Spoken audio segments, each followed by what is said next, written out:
There was a strip of land on the old frontier that belonged to no country at all, a lawless gap between Spanish Texas and American Louisiana, where no sheriff rode and no government reached. And into that no man's land came a people the rest of the South couldn't classify. Too dark to be called white, too free and too proud to be called anything else. Their neighbors named them the Redbones and called them a mystery, and for 200 years that's how they stayed. Then DNA followed their scattered family lines back through the swamps and the centuries to a single hidden origin, and the mystery turned out to be a disguise, worn for a very good reason. Let's ground this in real evidence, because the Redbones have collected as many wild legends as any people in America. The hard record sits in two places. The first is the archive, the census rolls, land grants, and court papers of Louisiana and Texas, painstakingly assembled by genealogists like Don Marler, whose book on the Louisiana Redbones traced these families through the parish records back to where they came from. The second is the DNA, not a single dramatic study with the Redbones name on it, but something arguably more powerful. The genetic genealogy of the very family lines the Redbones share with other groups, the Y chromosome and mitochondrial testing that has been done on surnames like Goins and Bunch and Collins, the same lines that turned up in the landmark Melungeon DNA study.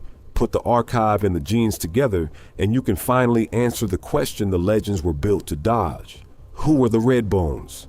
Not who they told the census taker they were when their freedom depended on the answer. Not the shipwrecked sailors or the lost Mediterranean wanderers of the folklore, who, in the documented record running through both the courthouse and the chromosome, were they actually? The answer is not exotic, and it is not a mystery. It connects them to one of the largest and least told stories in all of American history, a story of free black families and the lengths they went to in order to stay free. And it begins, like so much of this hidden history does, 1,000 miles away and a century earlier in early colonial Virginia.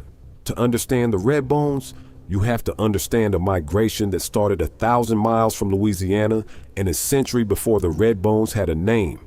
In the first decades of colonial Virginia, before the racial caste system fully hardened, a population of free people of color came into being. The children, mostly of African men and European women, working people at the bottom of a society that had not yet decided their unions were a crime. For a generation or two, the color line was porous, and these families lived in the open. They farmed, they owned land, some of them voted. One of the documented Redbone founding families, the Bunches, traces to a man named John Bunch, a mixed-race man in colonial Virginia, bold enough to petition the colony's council for the right to marry a white woman. Another, the family that became Goins, traces back through the same free-colored Virginia world to early African Virginians of Angolan origin, the same Angolan founding population that seeded so much of early Black America. These were free families, established and documented generations before any of them saw frontier, and then the law closed in on them. As the colonies built their machinery of permanent race-based slavery through the late 1600s and 1700s, they stripped free people of color of their rights one statute at a time: the vote, the right to testify, the right to bear arms, the right to marry across the line, and made the very existence of a free, ambiguous family an inconvenience to a system that wanted every black person enslaved and every white person pure. So these families did what people do when the ground turns hostile beneath them. They moved, they drifted south and west out of Virginia, through the Carolinas. A great many of the Redbone families passed directly through the Pendleton district of South Carolina, staying one step ahead of the tightening laws, looking for somewhere a family of uncertain color could simply be left in peace. And after the United States bought Louisiana in 1803, they found the perfect place. They found a piece of land that for a while belonged to nobody at all. So here's the first thing the legends always got backwards. The Redbones were never an isolated riddle that sprang up out of the Louisiana swamps. They were one branch of a single, sprawling family tree. The free people of color who scattered out of colonial Virginia across the whole South over the course of a century. The proof is sitting right there in the surnames, and you only have to lay the list side by side to see it. The core families of the Tennessee Melungeons up in the Appalachian Hollows were Collins, Gibson, Goins, Bunch, Mullins. The families of the Louisiana and Texas Redbones were Ashworth, Perkins, Goins, Bunch, Collins, Willis, Nash, Dial. The same names, Goins, Bunch, Collins, appearing in groups separated by 600 miles of mountains and rivers, are not a coincidence and not a common name accident. They are the limbs of one tree that was scattered by the same pressure and put down roots in different soil. The Melungeons hid in the Appalachian ridges. The Redbones hid on the Louisiana-Texas frontier. The Lumbee gathered in the Carolina swamps. The Brass Ankles in the South Carolina low country. Different names for different counties, but one origin underneath them all, a single diaspora of free families fleeing the same closing door. And like their cousins everywhere, the Redbones learned to explain themselves with anything but the truth. Pressed about their complexion, they reached for the same menu of cover stories that ambiguous families used all across the South. We're Portuguese, we're Black Dutch, we're Indian, we're anything, anything. But the one word that could cost a family, its freedom, its land, and its children. But the Redbones had one advantage many of their cousins lacked, and it makes them genuinely distinct. On the loose Louisiana and Texas frontier, far from the dense, suspicious racial bookkeeping of the older eastern states, a great many Redbones succeeded in passing fully into whiteness. Where the Appalachian Melungeons were often pinned by the census taker as free persons of color, Redbone families were frequently recorded simply as white, admitted to the white schools, married into white families, folded quietly into the white community. They didn't only tell a cover story. On the frontier, a great many of them got to live it, and to pass it undetected to children who would never know. Now, how does DNA reach back through all of that and reconnect a family? The country spent 2 centuries scattering and disguising. The method is one of the quiet marvels of modern genealogy, and once you see it, the whole puzzle clicks together. 2 pieces of your DNA travel down the generations almost unchanged. The Y chromosome passes from father to son, straight down the all-male line, carrying a man's deep paternal ancestry like a signature that never blurs. And mitochondrial DNA passes from a mother to all her children, straight down the all-female line, carrying the deep maternal ancestry the same way. Think of them as 2 threads that run unbroken through the tangle of a family tree, one tracing only the fathers, one tracing only the mothers. And scientists can read each thread back to the branch of humanity it came from, a branch called a haplogroup, because these threads don't blend with each generation.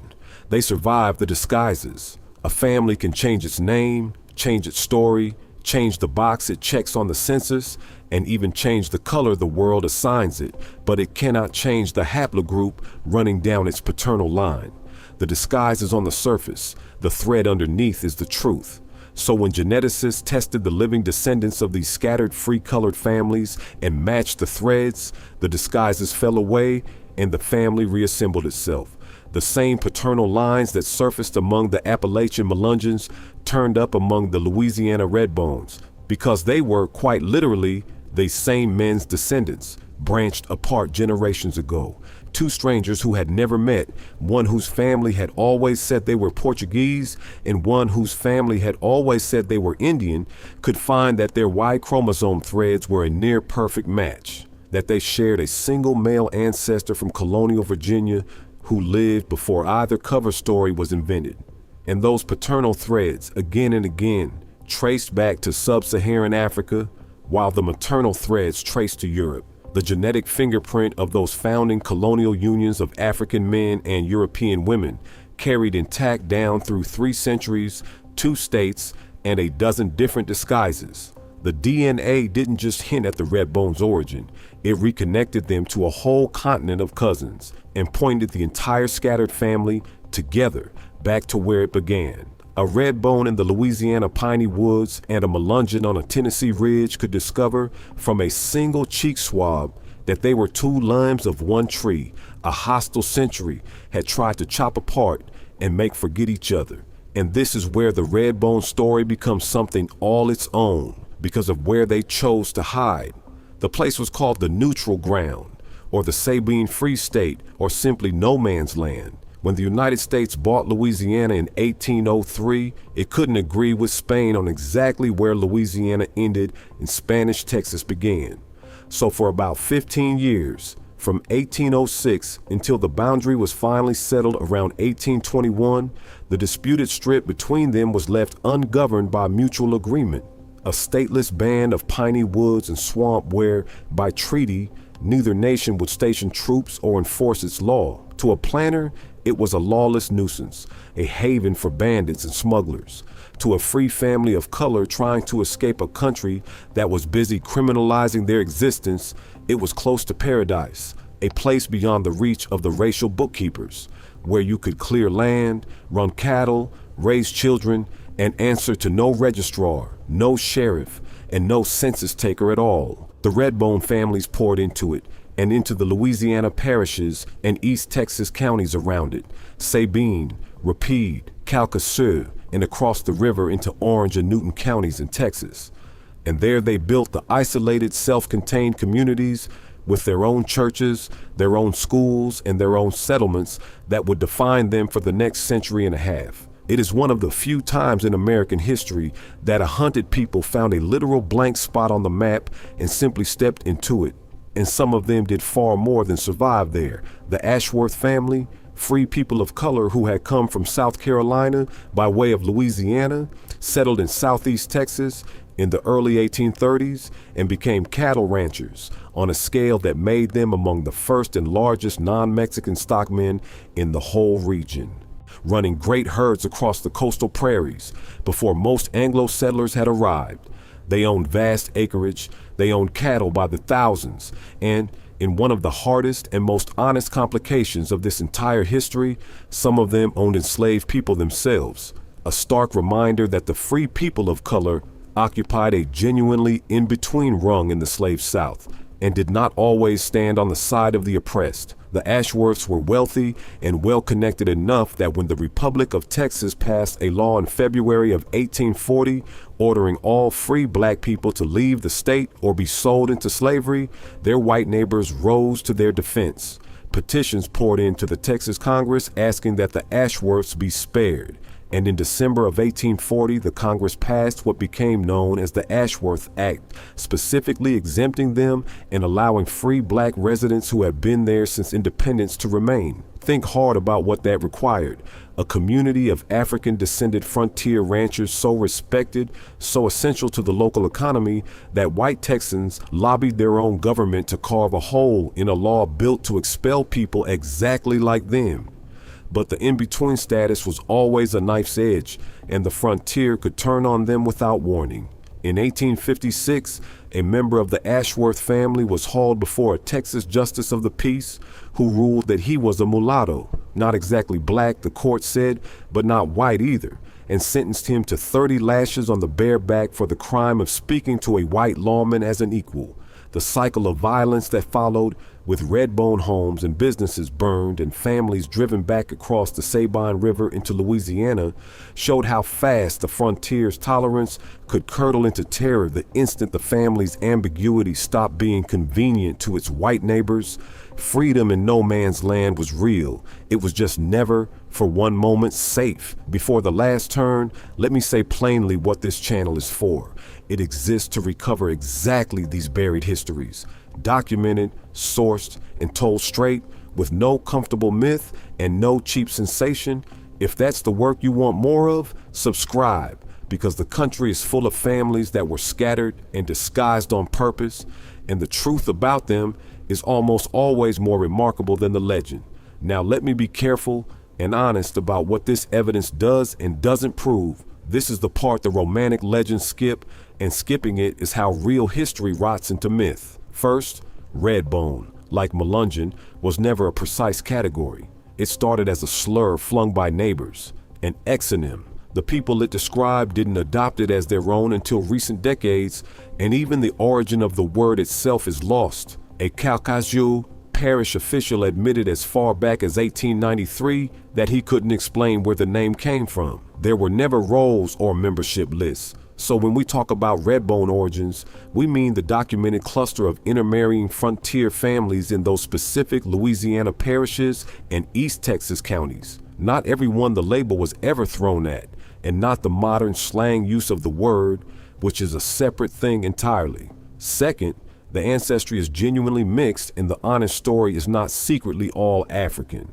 These families carried European, African, and some Native American ancestry braided together in proportions that differ from family to family and person to person. What the genetic genealogy dismantles is not the European ancestry, which is real and substantial, but the specific cover stories, the insistence on Portuguese or purely Mediterranean or wholly Indian origin that was designed precisely to erase the African thread. And I want to be straight about the limits of the evidence. There is no single, dedicated, peer-reviewed genome study of the Redbones the way there is for the Melungeons. The case rests on the documentary trail through the parish archives and on the genetic testing of the shared family lines, the Goinses and Bunches and their kin, whose DNA was examined in the broader, free-colored, and Melungeon projects. That is strong, convergent evidence, the archive and the genes independently telling the same story, but it is built from many pieces, rather than one headline paper, and an honest account says exactly that, rather than pretending a tidy verdict exists where it doesn't. Third, the Native American. Question deserves real respect rather than a flat dismissal. Some Redbone families do have documented and genuine Native ancestry.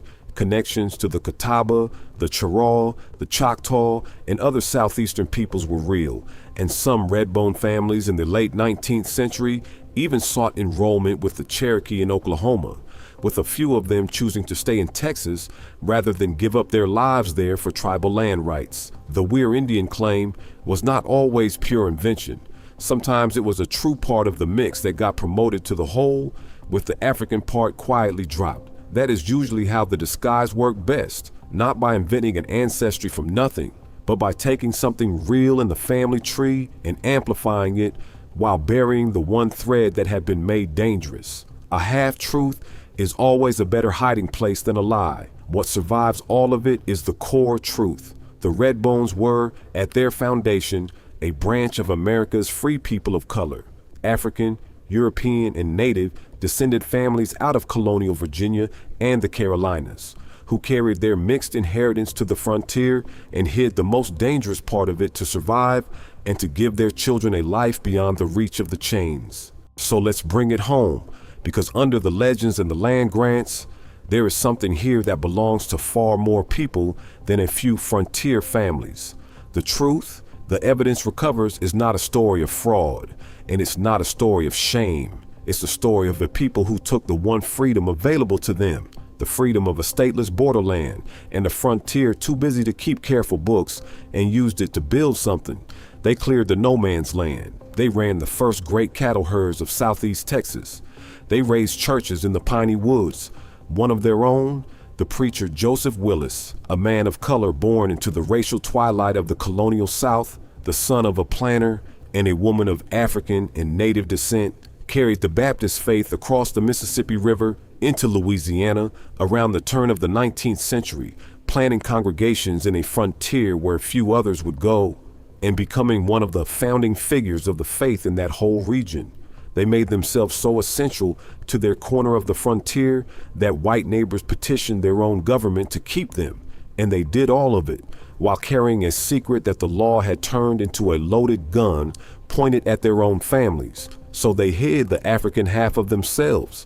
And on that loose frontier, many of them hid it so completely that within a generation or two, they had vanished into whiteness altogether. The cover story hardening into the only story their children ever heard, which is the quiet, staggering implication of what the DNA uncovers. Because those families passed so successfully and married so widely into the surrounding population, an enormous number of people across Louisiana and Texas and far beyond, people who have spent their entire lives thinking of themselves as simply white, are the descendants of these free families of color, carrying a hidden African ancestry that runs straight back through no man's land to colonial Virginia. And before that, across the ocean to Angola.